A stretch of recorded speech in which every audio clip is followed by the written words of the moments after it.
Imagine the person you love the most. جس سے بات نہ ہو تو آپ بے چین ہو جاتے ہیں، جس کی آواز سن کر آپ پرسکون ہو جاتے ہیں، جس کی ناراضگی آپ کی نیندیں اڑا دیتی ہیں، جس کے بغیر زندگی کا تصور بہت مشکل ہے۔ اب اگر کوئی آپ سے اس کے بارے میں پوچھے کون ہے، کیسا ہے، اس کی پسند ناپسند، اس کا مزاج، تو آپ اس کے بارے میں کتنی دیر بات کر سکتے ہیں؟ آپ رکیں گے ہی نہیں، ٹائم کم پڑ جائے گا لیکن باتیں ختم نہیں ہوں گی، رائٹ؟ کیوں؟ کیونکہ آپ اس سے محبت کرتے ہیں۔ اب وہ وقت یاد کریں جب آپ اسے نہیں جانتے تھے، آپ نے کتنے ایفرٹس کیے، کتنا ٹائم لگایا نا اسے جاننے کے لیے، کیونکہ جس سے آپ جتنی محبت کرتے ہیں اسے اتنا ہی جاننے کا شوق ہوتا ہے، آپ اس کے اتنے قریب ہونا چاہتے ہیں، اور پھر آہستہ آہستہ without even realizing it you begin to change۔ اس کے مطابق آپ اپنے ایکشنز تبدیل کر لیتے ہیں، خود کو اس کے رنگ میں رنگ لیتے ہیں، وہ چیزیں ترک کر دیتے ہیں جو اسے ناپسند ہو اور وہ بن جاتے ہیں جو اسے پسند ہو۔ یہی تو محبت ہے۔ ناؤ اگر میں آپ سے کہوں اللہ تعالیٰ کے بارے میں بتائیں تو آپ کتنی دیر بات کر سکتے ہیں؟ صرف چند جملے، وہ خالق ہے، مالک ہے، رازق ہے، وہ سب جاننے والا ہے، بس الفاظ ختم۔ کیوں؟ کیونکہ ہم اللہ سے محبت کا دعویٰ تو کرتے ہیں لیکن ہم اسے جاننے کی کوشش بھی نہیں کرتے۔ یہ صرف دعویٰ ہے، اصل محبت نہیں۔ Because you cannot love something that you don't know. It's only a claim, not real love۔ اللہ تعالیٰ کی معرفت ہماری محبت کا تقاضا ہے اور ہمارے ایمان کی بنیاد ہے۔ ہم دنیا میں لوگوں کے لیے کتنی محنتیں کرتے ہیں، کتنے کمپرومائزز کرتے ہیں رشتے بنانے کے لیے، محبت پانے کے لیے، حالانکہ دنیا کی ہر محبت کو زوال ہے۔ ہر انسان کسی نہ کسی موڑ پر ہمیں مایوس کرتا ہے، ہماری امیدوں کو توڑ دیتا ہے، اور اگر ہم سے غلطی ہو جائے تو ہم دھتکار دیے جاتے ہیں۔ لیکن اللہ وہ ذات کہ جس کے بے شمار احسانات ہیں، جس کی نافرمانی کر کے بھی اس کی طرف پلٹ آؤ تو وہ قبول کر لیتا ہے، وہ آپ کو کبھی نہیں چھوڑتا، وہ دنیا کی ہر شے سے زیادہ محبت کرنے والی ذات ہے۔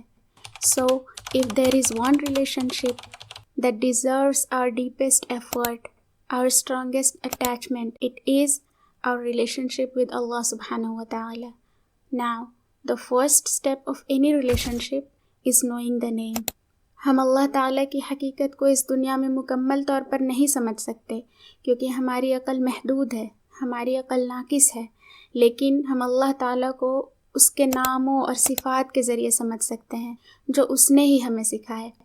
اللہ تعالیٰ قرآن میں فرماتے ہیں وَلِلَّهِ الْأَسْمَاءُ الْحُسْنَى فَادْعُوهُ بِهَا، اور اچھے اچھے نام اللہ ہی کے لیے ہیں، سو اس کو ان ناموں سے پکارا کرو۔ اللہ تعالیٰ نے حکم دیا کہ ہم ان ناموں کو سیکھیں، سمجھیں اور انہی کے ذریعے اللہ کو پکاریں، دعائیں کریں، پھر دیکھیں ہماری دعاؤں میں بھی کیسی لذت پیدا ہوتی ہے۔ اس کے بے شمار فائدے ہیں۔ یہ اللہ تعالیٰ کی سب سے بڑی نعمت ہے کہ ہم اس ذات کو پہچان لیں۔ یہ توفیق ہر کسی کو نہیں ملتی کیونکہ تمام علوم میں سب سے بلند مرتبہ اس علم کا ہے جس کا تعلق اللہ کی ذات سے ہو، جو تمام علوم کا عطا کرنے والا ہے۔ جب ہم اس ذات کو پہچانیں گے جس کی ہم عبادت کر رہے ہیں، جس سے ہم دعائیں مانگ رہے ہیں، تو ہماری نمازوں میں، ہماری دعاؤں میں لذت پیدا ہوگی، صرف روٹین کا حصہ بن کر نہیں رہ جائے گا، ہمارا دل لگے گا، خشوع پیدا ہوگی۔ ہم جب اس ذات کو سمجھیں گے جس کے سوا کوئی عبادت کے لائق ہو ہی نہیں سکتا، کوئی اور اس لائق ہو ہی نہیں سکتا جسے پکارا جائے، ہمیں یقین ہو جائے گا، ہمارے ایمان میں پختگی پیدا ہوگی، ہمارا عقیدہ درست ہوگا اور ہم شرک سے پاک ہو جائیں گے، ہمارے کردار اور اخلاق سنور جائیں گے، کیونکہ ہم جس سے جتنی محبت کرتے ہیں اس کی ناراضگی سے اتنا ہی ڈرتے ہیں۔ ہم ہر اس کام سے رک جائیں گے جو اللہ تعالیٰ کو ناپسند ہو اور وہ اعمال کرنے کی کوشش کریں گے جو اسے پسند ہو۔ ہم کانشیس ہو جائیں گے کیونکہ وہ البصیر ہے، ہمارے ان ایکشنز کو بھی دیکھ رہا ہے جو ہم پرائیویٹ میں کریں۔ وہ السمیع ہے، ہم غیبت سے رک جائیں گے، ہم غلط بات سے رک جائیں گے۔ قرآن کو سمجھنا آسان ہوگا۔ قرآن میں کتنی جگہ اللہ تعالیٰ کے اسماء اور صفات آتے ہیں۔ جب ہم ان صفات کو سمجھ جائیں تو ہم پوری آیت کو سمجھ جائیں گے، ہم قرآن میں تدبر کرنا سیکھ لیں گے، ہم ٹھہریں گے، سوچیں گے، سمجھیں گے، صرف تلاوت کی غرض سے نہیں پڑھیں گے، اور قرآن کا اصل مقصد پورا ہوگا، اسے پڑھنا، سمجھنا اور اس پر عمل کرنا۔ اور ہمارا الٹیمیٹ گول کیا ہے؟ کہ اللہ تعالیٰ ہمیں جنت میں داخل کر دیں۔ رسول اللہ صلی اللہ علیہ وسلم نے فرمایا، بے شک اللہ تعالیٰ کے 99 نام ہیں، جو شخص انہیں محفوظ کرے گا وہ جنت میں داخل ہوگا۔ اس کا مطلب یہ نہیں ہے کہ صرف 99 نام ہیں، بلکہ اس سے زیادہ ہیں، لیکن اس حدیث میں 99 نام کو محفوظ کرنے کی فضیلت بیان کی گئی ہے۔ ان للہ 99 اسما 100 الا واحدا من احصاها دخل الجنہ۔ Now the word احصاها کا مطلب صرف میمورائز کر لینا نہیں ہے، یاد کر لینا نہیں ہے، بلکہ اس کے اندر یہ 4 چیزیں شامل ہیں۔ اللہ کے ناموں کو یاد کرنا، ان کے معنوں کو سمجھنا، اللہ کی تعریف کرنا اور ان ناموں سے پکارنا، دعا کرنا۔